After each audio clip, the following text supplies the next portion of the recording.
You're listening to Rabbi Aryeh Wolbe, Director of Torch, the Torah Outreach Resource Center of Houston. This is the Jewish Inspiration Podcast. Welcome back, everybody. Way number 41. Maamido Al Ha'emet. Emes is truth. Maamido Al Ha'emet is putting things on the truth. So it's actually interesting. We get into a big conversation about what is truth. Well, everyone has their own truth. Truth is not something which has multiple sides to it. Truth is truth. There's, generally speaking, one side of truth. Now, somebody can see things from their perspective, and it seems to be that that's the truth. But then you zoom out a little bit, and you see that there's another part of the story that perhaps wasn't seen in that truth. Truth is not something which has many different perspectives. So, when we talk about Maamido Al Ha'emet, is to be unwavering with the truth, even if it's uncomfortable. We have something called logic. We have something called emotion. Our logic knows, and this is a very oversimplified explanation, our mind knows two things: yes or no. No maybe. Maybe's not there. It's either yes or no, true or false, black and white. The maybe part is the heart. And the heart says, well, I was actually talking to someone last week, and he said to me, he pointed out, he says, you realize in this conversation we just had, you said could be, perhaps, a couple of times. He says, that's not what I asked you. I asked you a yes or no. That's the truth is, sometimes we don't want to commit to things, so we do that maybe, if, I'll see, could be. No. Is it or is it not? Yes or no, black and white. That's the intellect. That's the mind. The emotion kicks in to try to give it the gray area of life. So what we need to do in this way number 41, Maamido Al Ha'emet, is get into reality. What is the truth? And never stop seeking the truth. In Torah, we see this constantly. We never stop pursuing the truth. Never. Never stop pursuing the truth. That's why every page of Talmud has arguments and disagreements where they're fighting with one another. Why? For what? What's the big deal? Who cares? Let's just get along. No. If you want truth, you never stop pursuing that truth. That's what we go for. Never stop asking, is it good to be alive? Is it good? Yes. So what am I living for? What am I living for? If it's so good, what is it that I'm living for? Let's ask and let's live for it. We need to be good. Helping others straighten out their lives is not just part of living. It's what living is about. That's what we're living for. We're living for helping other people straighten out their lives, and that other people starts with us. It starts with our family. It starts with our children. It's very interesting that if I say, Howard, where's my $10 you owe me? Howard's like, what are you talking about? I'm like, you borrowed $10 last week. It's time to pay back. So now we come to the court here. We have this agreement. I say he owes me $10. He says, I paid you back. I'm like, no, you didn't. So yes, I did. I'll actually tell you a beautiful story about this. There's someone named the Rashash. The Rashash was an enormous Torah scholar. He wrote commentary on the Talmud. He was a very, very wealthy man. And he'd give charity to whoever needed. He'd loan out money to whoever needed. He was a great person. So one day, the tailor in town comes to him, and the tailor had a very good reputation. He comes to the Rashash, and he got a very big order, but he didn't have money to buy the materials that he needed for this big tailoring job. So he asked the Rashash if he could take out this, I think it was 1,000 rubles. It was a large sum of money, 1,000 rubles. The Rashash did his background check on him. He says, this is an individual I can rely on, I can trust. So he loans him the 1,000 rubles, and it was for a 30-day loan. He tailor goes, he buys the materials, and he does the job. He makes a very handsome profit, and now he runs back to the Rashash to pay him back. Now, the Rashash was a Torah scholar, so he'd sit in the study hall and learn Torah. And he sees that the Rashash has all of these books around him, and he's studying uninterrupted. No one's going to bother him. And he's waiting for the Rashash to stop learning for a minute so he can just pay him back his loan. He's waiting on the side, and he sees he has his moment. He runs to the Rashash. He gives him his 1,000 rubles. The Rashash takes the 1,000 rubles, puts it into his book like he always did. He'd put the 1,000 ruble into his book, and he'd continue learning. Then at the end of every month, he would go open up the books, and he'd find all the money that was returned, and he'd remember, oh, he returned, and everyone paid back their debts. He goes to the tailor. He says, "You haven't paid me back." He says, "Yes, I did." He didn't pay me back. He says, "I did. You put it into one of your books." They look in the books. They can't find it. So they take him to court. What happens in Jewish court?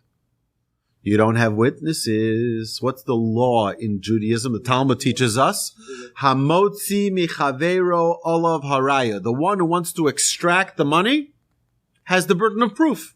And because the Rashash wanted to extract the 1,000 ruble from the individual, from the tailor, the burden of proof is on him. He didn't have any proof. He didn't have witnesses. And the tailor walks scot-free. The word gets around town that the tailor is a cheat, and he's a scam, and he's not truthful, and he's not honest, and he's now excommunicated. Nobody wants to do business with the tailor. He loses his business, he loses his livelihood, and he loses his dignity. And he tells his wife, I can't send my kids to school anymore. I can't. Nobody wants to do business with me. I have to leave. They leave town, and they move to a little village outside of the town, and it's very sad. And one day, the Rashash opens up one of his books, and he sees the 1,000 rubles. He realizes what went on here. What am I going to do? What am I going to do? So he runs to this tailor, and he begs him, please, please forgive me. It was my mistake. I apologize. He says, what do you mean you're asking me for forgiveness now? Look at me. I don't have a tailoring job. I don't have a dignity anymore. No one wants to marry off my daughter, which is the most painful thing in the world. I can't marry off my daughter. He says, I can live without a job. I can live without a livelihood. I can't live without marrying off my daughter. No one wants to date my daughter now. See, he says, I'm going to try to help. Rashash thinks he has a son. Rashash goes back to town. He tries to tell people, the tailor is a really honest guy. And everyone's like, yeah, the Rashash is so righteous. He's ready to take a bullet for the tailor, right? Even though the tailor is wrong, he's willing to say that, no, he was wrong. Wow, he's so righteous. The tailor is obviously an unscrupulous guy. No one's going to do business with him anyway. He's continuing to try. He can't persuade people. So he says the only solution is to marry my son off to his daughter. She says, let them date, and let's see if they like each other. If they like each other, we're going to be mechotanim. We're going to marry off our children to each other. And sure enough, the Rashash married his son off to the tailor's daughter. And that way the community saw that, wow, it wasn't just words. It was actually, the Rashash was willing to give his prize possession, his son, to the tailor's daughter. That was a sign that indeed. But you know what? Compromise is not truth. Compromise is not truth. Because if now I say to Howard, Howard, let's go. We're going in front of a court, and the court says, look, you say he owes you 10. He says he owes you 0. Let's do a compromise. And I'll give him 5. There's no compromise in halacha. We never see, by the way, yesterday I was invited. Someone opened up a business in Alvin, Texas. He says, Rabbi, I need you to put up the mezuzah in my new business. I can't start business. A second day of business. I can't do business unless I have a mezuzah on my door. I drove out to Alvin. It's like a gazillion miles away from here. And I drove there and I put a mezuzah on his door. I said to him an amazing thing from the Rambam.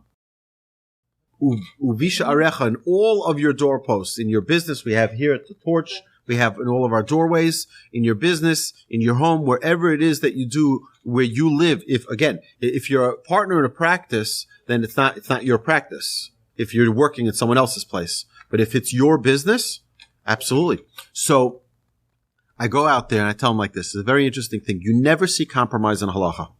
Never. It's either one way or the other way. We don't say, you know what, let's find middle ground. Who's right? Who do we rule like? We rule like one or the other. We don't do a compromise except for one time. The laws of mezuzah, according to the Ashkenaz, the mezuzah needs to be completely horizontal. According to Savard, it needs to be completely vertical. And what do? We put it on a slant. Why do we put it on a slant? To remind you that if you want success in your home, if you want success in your business, you need to learn how to compromise. It doesn't only go your way. You have to be willing, you have to be able, you have to be accepting of compromise. And that's the way, the way compromise works in the home. It always goes like your wife. It always goes like your wife. They say about Rabbi Yisrael Salanter that he announced that my wife, he says, I only make the big decisions. My wife makes all the other decisions. So they asked Rabbi Yisrael Salanter, so what's a big decision? He says, whatever my wife says is a big decision is what is a big decision.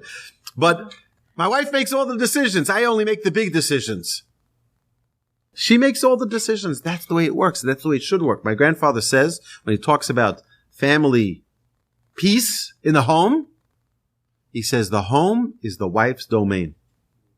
She decides what color the walls are going to be. She decides what color the floors are going to be. And she decides what type of drapes, and she decides what type of furniture and where things go. Well, I want it to be, it's not your house. It's her house. It's her house. It's her domain. Of course she does. And that's something that every man needs to understand. It's like, no, this is my house and I'm going to decide. You decide other things, not her domain. Okay? So, but truth is unwavering. Truth doesn't have a right day of the week and a wrong day of the week. Truth is very solid and we need to be comfortable with it. The Torah doesn't say things to be nice to people. The Torah says what is emes. Torah's emes nasan. HaKadosh Baruch Hu, the Almighty, gave us a Torah which is truth. Truth is not going to be so pleasant all the time. Two women were fighting about whose baby the baby was, and King Solomon said, you know what? We'll make a compromise. We'll cut the baby in half. You get half, and she gets half. And one lady says, "That's a fair compromise." The other lady's like, "No, it's my baby." It's like, okay, she's the real mother, right? Because the real mother won't allow her child to be cut in half, right? What is the root of the problem? Always dig down to the root. Cut it out and release the latent potential. Every person has an incredible potential. Dig deep, you'll find it. My grandfather used to say that if you want to know the trait of a person, you have to go back to their childhood, because in childhood, all of the truth, all of the honesty is there, right? Because when little Chaim went to his aunt's house to eat dinner and she fed him some food, he's like, ugh, that's disgusting, right? He would say it with straight honesty. His mother says, Chaim, you can't say that. It's not nice. It's going to be offensive to your aunt. She worked so hard to make this one. So what is he supposed to say? It was delicious, right? So we try. So the problem is that children have that honesty, and then we try to tell them how to do it politically correctly, how to be nice, how to fake it till you make it, it's like, but that's the real truth. My grandfather says if you ask a child if he did something wrong, and he could have easily said no, and he says yes, even though he knows there's a consequence, you know that the root of that child's traits is truth. Because he could have lied easily. He could have gotten off the hook. And yet, he demonstrated his willingness to sacrifice for the truth. That's someone who's truthful. A person needs to ask themselves, do I really want to live in reality? It's not a pleasant thing to live in reality, because there are consequences in reality. But the truth is that the world we're living in today, with particularly this month that we're in today, people are living in La La Land. People want to live in a world where there's no consequence. People want to live in an imaginary world, and the imaginary world is their reality. And it's craziness. We're living in a world of total chaos. Why is way number 41 so important in the Torah? Because truth is something we need to always seek out, even if it's not pleasant, even if it's not convenient. What is the truth? I prefer the truth than fake. And that's our goal. That needs to be our ambition in life. So, my dear friends, let's go out. Let's pursue truth. This concludes way number 41, Maamido Al Ha'emet. You've been listening to the Jewish Inspiration Podcast, a Torch production. Become a supporter at torchweb.org because your assistance enables more Torah learning around the globe. To find more lessons offered by Torch, please visit torchpodcasts.com.